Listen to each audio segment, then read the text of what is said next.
অভিজ্ঞতা বুলি ক'বলৈ গ'লে আমি যিটো লোন লৈ পিনি শালখন আনিছোঁ আমি তিনিগৰাকী লগ লাগি আমি ইয়াত প্ৰথম আৰম্ভ কৰিছোঁ।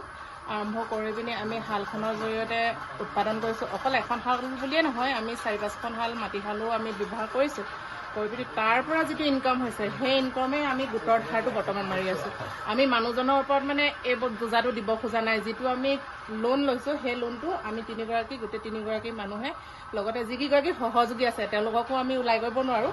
তেওঁলোকো আমাৰ সহযোগী যেতিয়া তেওঁলোকেও আমাক সহায় কৰিছে। গোটেইকেইগৰাকী লগ লাগি যি উৎপাদন হৈছে সেই উৎপাদনে আমি লোনটো ধাৰ মৰাৰ উপৰিও আমি নিজৰ পৰিয়ালটো চলাবলৈ মানে কিবা এটা হ'লেও সকাহ দিবৰ কাৰণে আমি সক্ষম হৈছোঁ। হয়, এইটো কাৰ প্ৰচেষ্টাত হৈছে বুলি ক'ব? আপোনালোকে সহযোগ কাৰ পৰা পাইছে সহায়? আমি সহযোগ নিশ্চয়কৈ বন্ধন বেংকক ক'ব লাগিব। বন্ধন বেংকে আমাক সহায় কৰিছে। ইয়াৰ উপৰিও আমি স্বয়ংসেৱী গোট চলাওঁ। স্বয়ংসেৱী গোটৰ মানে যি ব্লকৰ চৰকাৰ তেওঁলোকেও আমাক সহায় কৰিছে। তেওঁলোকেও যথেষ্ট সহায় কৰিছে, নাই কৰা বুলি ক'ব নোৱাৰোঁ।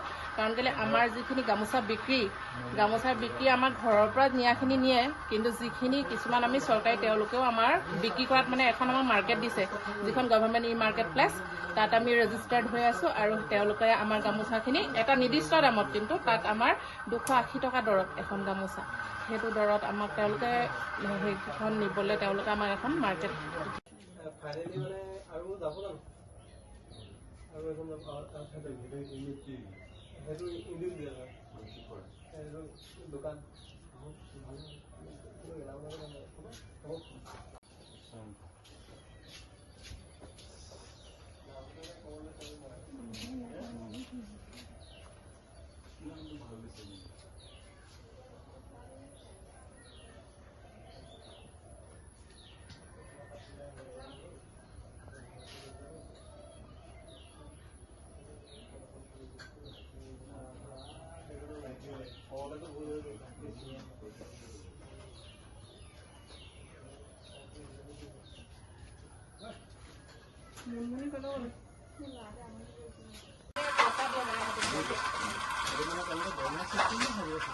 তেওঁলোকৰ এখন গামোচা বৈ দিয়া বা এখন চাদৰ বৈ দিলে যিটো পায় সেইটো তেওঁলোকে কৰিলে পাব পইচা নকৰিলে